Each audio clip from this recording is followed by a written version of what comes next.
एक गांव में एक गरीब किसान रामू रहता था। वो अपनी मेहनत से खेतों में काम करके अपनी रोजी रोटी चलाता था। हालांकि वह गरीब था, परंतु उसका दिल बहुत बड़ा था। एक बार उसके खेतों में अच्छी फसल हुई।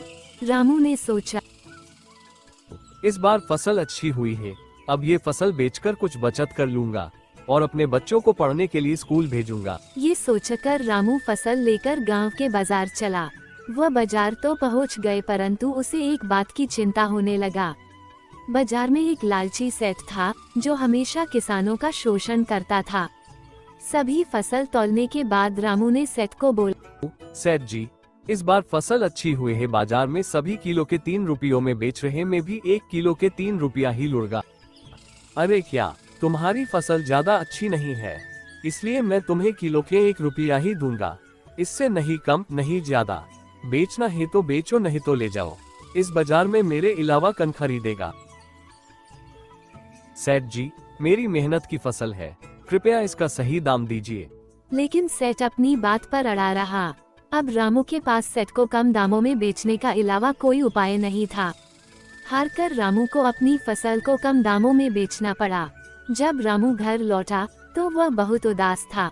उसकी पत्नी ने पूछा, आज भी बाजार से कम दामों में फसल बेच के आना पड़ा क्या? हाँ भगवान, आज अभी कम दाम में बेचना पड़ा। हम गरीब किसान गए तो भी क्या करें, इस पैसों से तो हमें खाने के लिए भी कम पड़ेगा। ऐसा ही चलता रहा तो हम कैसे जीवन गुजारा करेंगे, अब तो जीना ही मुश्किल हो गया हो। आप ज्यादा फिक्र मत कीजिए, कुछ ना कुछ जुगाड़ तो हो ही जाएगा, भगवान पे भरोसा रखिए।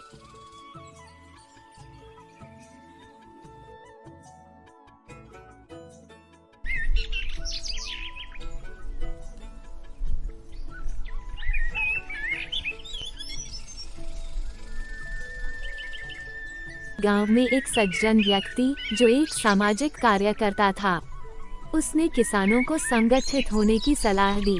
उन्होंने किसानों को बताया कि यदि वे एकजुट होकर अपनी फसल का उचित दाम मांगेंगे तो सेठ जैसे लोग उन्हें ठग नहीं पाएंगे। सभी किसानों एकजुट होकर, हाँ, अब हमें एकजुट होकर आवाज उठाना ही होगा। आज नहीं बोलेंगे तो सभी किसान खाली पेट ही मरना होगा।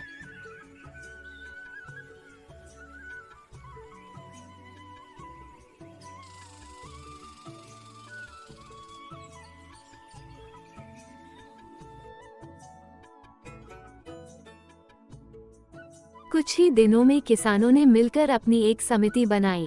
अगली बार जब फसल तैयार हुई तो सभी किसान एकजुट होकर बाजार गए। सेठ ने फिर से अपनी चालाकी दिखाने की कोशिश की, लेकिन किसानों की एकता देखकर वह डर गया और उन्हें उचित दाम देना पड़ा। इस तरह गरीब किसान ने अपनी मेहनत और एकता के दम पर सेठ जैसे लालची व्यापारियों को सबक सिखाया।